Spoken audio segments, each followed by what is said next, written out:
Bienvenue sur ma chaîne YouTube. J'aimerais vous parler aujourd'hui de la régulation du système nerveux et des symptômes comme l'hypervigilance, l'anxiété ou la dissociation. Alors en fait, je suis praticienne de TRE et sophrologue et c'est des questions qu'on me pose souvent en cabinet, donc j'avais envie de voir avec vous aujourd'hui et de comprendre un petit peu mieux ce qui se passe dans le corps avec cette fameuse régulation du système nerveux. Alors, je vais d'abord vous parler, dont on parle souvent, du système nerveux autonome, aussi connu comme le SNA en abrégé. Votre système nerveux autonome, il régule automatiquement les fonctions vitales du corps, comme la respiration, le rythme cardiaque, les battements de votre cœur. Il va évaluer en permanence s'il y a un danger ou si vous êtes en sécurité. J'aime bien aussi y penser comme votre petit chien de garde intérieur. En fait, il est là pour vous protéger. Il va vous dire s'il y a un danger ou pas un danger. Alors, ça peut être un danger perçu ou réel, on verra ça plus tard. En tout cas, son job en permanence, c'est qu'il va scanner votre environnement, intérieur et extérieur, pour voir s'il a besoin de mettre une stratégie de protection, d'adaptation pour vous garder en vie, tout simplement. Alors, je vais vous parler maintenant de la théorie polyvagale. Pourquoi? Parce qu'avant la théorie polyvagale, en fait, on pensait à deux branches principales du système nerveux autonome, le sympathique et parasympathique. Parasympathique, c'était quand on est calme, que tout va bien, on est en sécurité. Et sympathique, c'est quand on sentait qu'il y avait un danger, c'était ce qu'on appelait aussi se battre et s'enfuir, se mobiliser, se mettre en action si je sens et si le système nerveux pense qu'il y a un danger. Alors, Stephen Porges, je vais le faire en plus simple hein, aujourd'hui. Il a en fait découvert que dans le côté parasympathique, il y a en effet deux branches. Une qu'il a nommée le ventral, c'est en effet cet état calme, connecté, équilibré, tout est possible, tout va bien. Et si votre système nerveux autonome détecte un danger, réel ou perçu, s'il ressent de la sécurité, quel que soit le ressenti, il s'est rendu compte qu'il y a en effet le côté sympathique, se mobiliser à l'action. Faut que je décide de me mettre à l'action, me battre ou m'enfuir. Il a aussi s'est rendu compte aussi qu'il y avait ce côté déconnexion, dissociation qu'on appelle le parasympathique dorsal. Alors, on va aller voir un petit peu plus loin. On vous montre généralement une jolie courbe que j'ai vraiment simplifiée pour vous aujourd'hui. Donc tout en bas, moi j'ai mis le parasympathique ventral, dans cet état calme, sécure, tout va bien. C'est aussi le côté restauratif, c'est là que votre corps va pouvoir se ressourcer, se restaurer. Il est donc très important. Après, je vous ai mis sur le côté gauche, insécurité, danger perçu ou réel. Donc si on ressent de l'insécurité, notre courbe, notre système nerveux va commencer à se préparer à l'action. Alors avant de passer à l'action, il va d'abord être hyper vigilant, il va scanner son environnement. Donc sachez que de chaque état à chaque étape, il y a en effet une progression en fait. Voilà, c'est pour ça qu'on a créé, que les personnes ont créé cette courbe. C'est pour montrer, c'est une progression, c'est aller vers. Donc aller vers le sympathique, ça commence d'abord par des états d'hypervigilance pour scanner l'environnement. Si vraiment on ressent le danger, ça va escalader pour aller un peu plus loin, ou vraiment je vais prendre mon action d'aller essayer de m'enfuir, prendre mon action d'essayer de me battre. Et ce qu'on va voir avec la courbe, si on passe encore plus haut que le sympathique, je n'arrive pas à me battre, je n'arrive pas à me fuir, hein. Tout simplement, hop, l'autre étape, et l'autre état, c'est le dorsal, c'est oh, je vais me dissocier, me déconnecter. Je ne veux pas ressentir ce qui se passe, je ne peux absolument pas ressentir ce qui se passe, je m'effondre, c'est aussi le figement, c'est aussi tous ces états qu'on va voir plus loin. Et de l'autre côté, je vous ai mis quand même la courbe, et ben, pour redescendre, donc pour passer d'un état à un autre, et ben, tout simplement, c'est en retrouvant la sécurité que je vais pouvoir redescendre. Vous allez voir que sur cette petite courbe, je vous ai aussi mis des états hybrides. En que chaque état, il y a d'autres petits états. En fait, c'est hyper complexe. Les stratégies d'adaptation et de stratégies mécanismes de défense sont complexes et nuancées. Aujourd'hui, je vais en couvrir plusieurs, mais sachant que, voilà, sachez que votre système nerveux autonome, votre être tel qu'il est, il prend tout un tas d'états pour survivre. Alors, en premier, je vais voir avec vous le côté sympathique. Donc, le système nerveux autonome va, dans le sympathique, préparer le corps à l'action pour sortir du danger. Ça va lancer tout un tas de réactions physiologiques, comme avoir plein d'adrénaline et de cortisol pour me préparer à l'action. Vous allez sentir votre cœur qui bat plus vite, peut-être une bouche sèche, votre respiration qui est plus rapide. Tout ça est fait pour que je parte en action. Donc il fait vraiment son job. C'est une bonne adaptation de survie. Je vais regarder autour de moi pour trouver la sortie de secours en fait. Donc on va avoir vraiment un regard qui va droit devant. Je cherche une sortie de secours. Je ne pense qu'à une chose, me battre ou m'enfuir, mais il faut que je sorte de ce danger. C'est je dois. Je dois absolument sortir de ce danger. Dans la vie de tous les jours, ça peut se ressentir comme de l'hypervigilance, de l'anxiété, parce qu'il y a tout un tas d'adrénaline qui monte, et du coup je suis très nerveuse parce qu'il faut que je parte à l'action. Ça peut être de la colère, ça c'est le côté j'ai envie de me battre pour sortir de mon danger. En fait, on est toujours dans l'action, dans le sympathique. Et c'est vraiment des pensées, comme je vous ai écrit, je dois faire ça, j'ai pas du tout de choix. Ça doit aller vite, je dois absolument faire ça. Donc si vous sentez dans votre vie de tous les jours que vous êtes un peu dans ce mode de fonctionnement, tout simplement, c'est d'être ce qu'on appelle d'être dans le sympathique. Après, vous avez vu qu'en haut de la courbe, il y avait le parasympathique dorsal. C'est tous les effets de dissociation et dissociatif. C'est aussi tout ce qui est dépression, effondrement. Il n'y a plus d'issue de secours. Je ne peux ni me battre ni m'enfuir. Et la seule solution pour me protéger, c'est me déconnecter et me dissocier. Je ne veux pas ressentir ce qui se passe. Je ne peux pas ressentir ce qui se passe. C'est trop pour moi. On part de la dissociation légère, un peu rêvasser, me déconnecter tranquillement, jusqu'à l'effondrement total et le figement. Dans le dorsal, il existe plusieurs adaptations et des états hybrides. Ces états redoublent d'intelligence d'adaptation pour ne pas que l'on ressente ce qui se passe. Dans la vie de tous les jours, c'est j'ai plus du tout de motivation, j'ai pas envie, je suis déconnectée, j'arrive pas du tout à me connecter, je suis complètement effondrée, j'ai pas du tout de focus. Il y a un autre état dont j'aimerais vous parler un petit peu aujourd'hui, c'est ce qu'on appelle en anglais le phoning. Alors, ça s'appelle please and appease en anglais. C'est un état où on va, c'est des stratégies de survie, d'adaptation, où on va essayer d'éviter le conflit ou le rejet. C'est ce qu'on appelle aussi l'apaisement. Je vais apaiser mon environnement ou l'autre, qui peut être une autre personne qui est notre danger. Je vais l'apaiser pour me sortir de ce danger. Cet état, il est hyper intelligent, hyper adaptatif. Même dans cet état-là, il y a plusieurs états. Ça peut être en effet, l'autre personne est un danger. Du coup, je vais l'apaiser, je vais être sûre qu'elle va bien, parce que quand elle va mal ou quand elle est en colère, elle me met moins en danger. Du coup, je vais tout faire pour que cette personne aille bien. Donc, plutôt que de fuir ou se battre, le corps choisit une suradaptation. On va éviter une menace qui peut être perçue. On ne veut pas que l'autre se mette plus en colère. On va essayer donc de le calmer, de lui faire plaisir pour que la situation n'empire pas. Alors, c'est souvent un état qui a été mal connu, mal compris, et souvent dans tout ce qui est violence domestique ou dans ce qui est abus, on n'a pas compris pourquoi la personne, elle était toujours en contact avec une personne, qu'elle essayait toujours qu'elle soit. On ne comprenait pas, mais pourquoi tu essayes d'être gentil avec lui, par exemple, si lui, il te met en danger? C'est pas logique. Mais en fait, si, c'est tout à fait logique, c'est une suradaptation.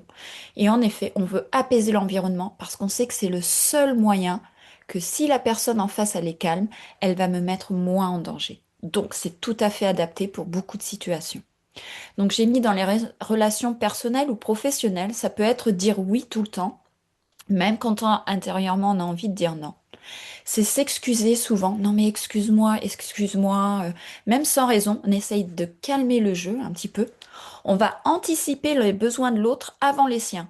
Vaut mieux que je prenne soin d'elle plutôt que de moi, parce que si je prends soin d'elle, je suis moins en danger. Ça peut être éviter les conflits à tout prix. Ça peut être minimiser ses ressentis ou ses besoins. Donc, je vais même pas écouter ce dont moi j'ai besoin. Moi, ce qui compte, c'est que l'autre soit OK. C'est chercher toujours de la validation et l'approbation. Je veux être sûr que l'autre, elle trouve que je suis OK pour pas qu'elle me mette en danger. C'est avoir peur de décevoir ou de déranger. Je veux pas déranger l'autre. Et c'est vraiment de lire les humeurs de l'autre ou des autres. Et c'est une difficulté à ralentir ou à dire stop. Donc c'est vraiment aussi ce qu'on apprend, ce qu'on voit souvent, c'est des personnes qui ont appris très intelligemment à lire les réactions de l'autre pour pouvoir s'adapter en conséquence, pour pouvoir survivre dans sa vie. Donc généralement, c'est ce qu'on voit souvent dans les traumatismes complexes, beaucoup dans l'enfance. C'est-à-dire que l'enfant, il va apprendre à lire la personne en face si elle se sent en danger et vraiment s'adapter pour que bah, je ne peux pas me battre et l'enfuir. Si je suis un enfant et que c'est mon environnement dans lequel j'ai grandi, bah, je peux pas y échapper. Il faut que je vive avec. Du coup, je vais suradapter et m'adapter pour vraiment lire cette personne. Et c'est vraiment une adaptation que généralement on a gardée en tant qu'adulte. Donc si ça vous parle, surtout voilà, pas de jugement, c'est vraiment une bonne suradaptation pour un environnement dans lequel on se sent en danger. Alors, de comprendre tout ça, c'est top. Donc, vous avez vu qu'il y a en effet plusieurs stratégies que le système nerveux autonome va prendre pour survivre. Lui, son job, c'est que vous pouvez survivre. Elle doit survivre, cette personne doit survivre, le corps dans lequel je suis, tout ça, hein, c'est fait pour ma survie. Alors, une fois qu'on a compris tout ça, déjà, ça va enlever un petit peu de jugement, un peu de compréhension et beaucoup de regard sur soi, de compréhension et de bienveillance, de savoir, oh waouh, ok, donc j'ai souvent fait tout ça parce que je ne me sentais pas en sécurité, tout simplement, et donc j'ai fait tout ça pour survivre. Ok, donc maintenant je comprends. Donc, mais maintenant je vais faire quoi? Parce que ce qui se passe souvent, c'est que nos systèmes nerveux autonomes, ben, il a gardé cette adaptation, il a gardé cette adaptation de survie, alors que le danger n'est peut-être plus là. Donc je sais souvent, je sais qu'il n'y a pas de danger, mais je ressens encore tout cela dans mon corps. Je ressens encore de l'hypervigilance. Je ressens encore que je vais trop vite. Je ressens encore que je dis oui à tout le monde pour apaiser la situation, alors qu'il n'y a plus de danger, mais j'ai gardé cette adaptation.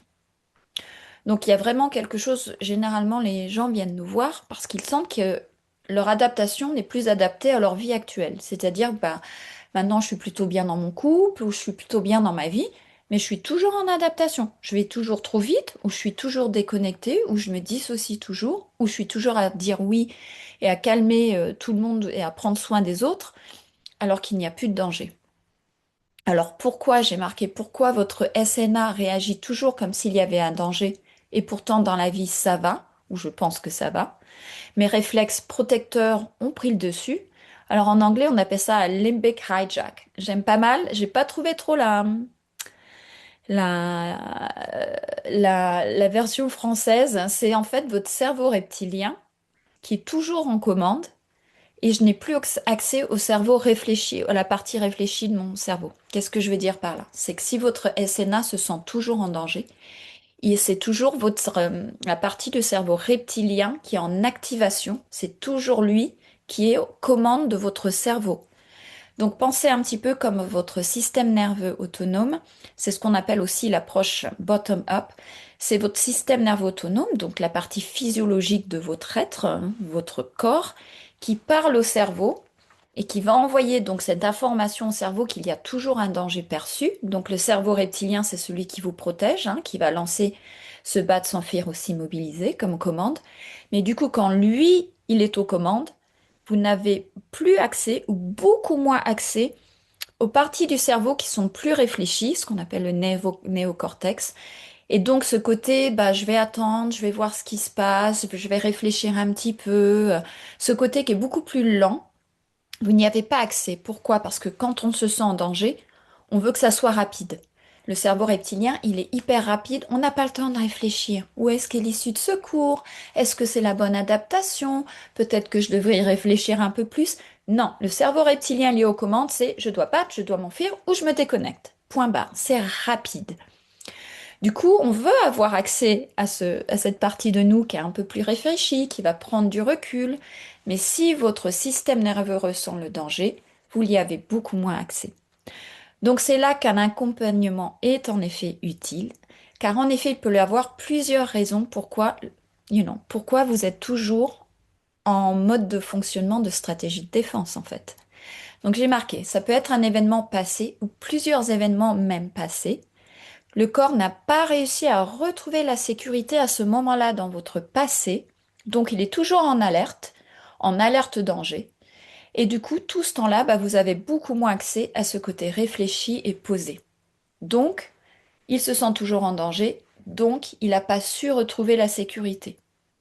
Ça peut être aussi parce que vous avez un stress qui est cumulé. Et votre système nerveux autonome, sachez qu'un stress, donc beaucoup un trop dans votre vie. J'ai marqué un trop. Ça peut être trop de travail, trop d'activité, mais il y a un trop. Votre système nerveux autonome, sachez-le, il va prendre ça comme un danger. Il y a un trop, je dois protéger. Je dois protéger le corps, l'être humain. Donc, je vais mettre en mes stratégies d'adaptation, mécanismes de défense en marche. Ça peut être, comme j'ai mis, un événement traumatique. Donc, il m'est arrivé un accident, il m'est arrivé un événement et je n'ai pas retrouvé la sécurité. Donc, le mot que j'utilise beaucoup, vous avez bien compris, c'est la clé, c'est retrouver la sécurité. Cela peut se faire de plusieurs façons. Donc ça, c'est la bonne nouvelle. C'est-à-dire que le système nerveux autonome, si on lui réapprend à retrouver de la sécurité sur la petite courbe du début, eh bien vous avez vu qu'en retrouvant la sécurité, il va apprendre à lâcher un peu ses stratégies d'adaptation et ses mécanismes de défense. On veut lui apprendre autre chose. Alors j'ai mis, il y a plusieurs façons, il y en existe beaucoup, je vous en ai mis quelques-unes. Il y a là ce qu'on appelle la co-régulation.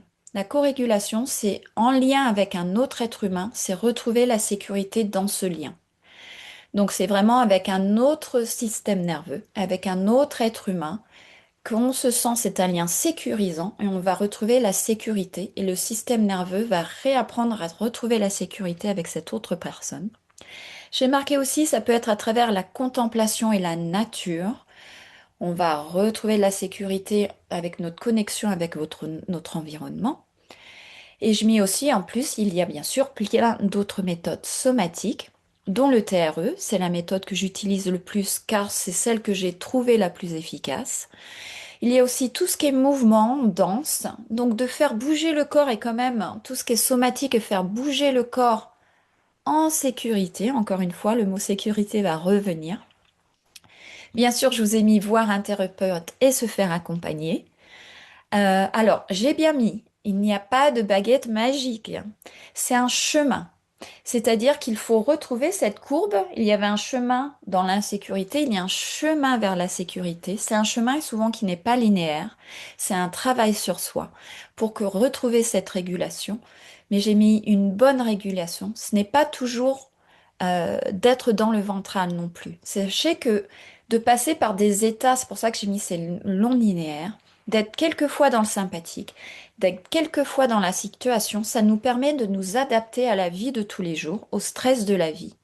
Mais en effet, il faut retrouver le ventral, il faut retrouver cet état calme pour avoir une bonne régulation. C'est pour ça que je vous ai mis une bonne régulation.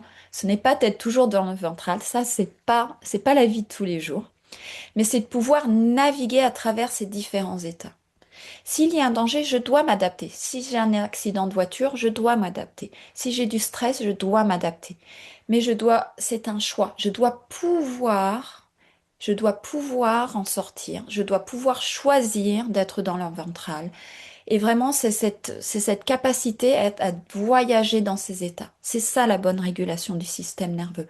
Il faut surtout pas croire que c'est d'être toujours dans le ventral. Ah, je suis toujours calme, je suis toujours ressourcée. Non, c'est pas possible dans la vie de tous les jours. On doit s'adapter au stress. On va avoir des accidents de la vie. Le but, c'est que je dois m'adapter. Est-ce que je dois m'enfuir? Est-ce que je dois m'immobiliser ou me déconnecter un petit peu? C'est normal. Par contre, on doit pouvoir retrouver l'équilibre, pouvoir retrouver le calme. Et si on n'y arrive pas seul, si on n'y arrive pas avec toutes les petites stratégies qu'on a nous-mêmes, d'aller marcher dans la nature, de faire de la contemplation, de trouver du lien avec un autre être humain. Si à travers tout ça, j'ai encore un petit peu de mal à trouver cette bonne régulation, alors il faut se faire accompagner, utiliser d'autres méthodes, découvrir des super méthodes. Moi, j'ai découvert le TRE et vraiment j'adore. Donc, si vous avez envie d'en savoir un peu plus, je vais faire d'autres petites vidéos pour expliquer un petit peu, aller un petit peu plus loin dans les explications de tous ces états et de comment retrouver le calme. Et si vous avez envie d'en savoir plus sur le TRE et sur ce que je fais, vous pouvez aller sur mon site www.sylvia sylvia-résilience.com. Sur mon Insta, c'est sylvia.résilience.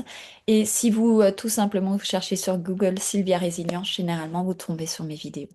Merci de m'avoir écouté. J'espère que ça vous a un petit peu éclairé sur ce qui se passe dans votre physiologie. Et à bientôt pour une autre vidéo. Belle journée.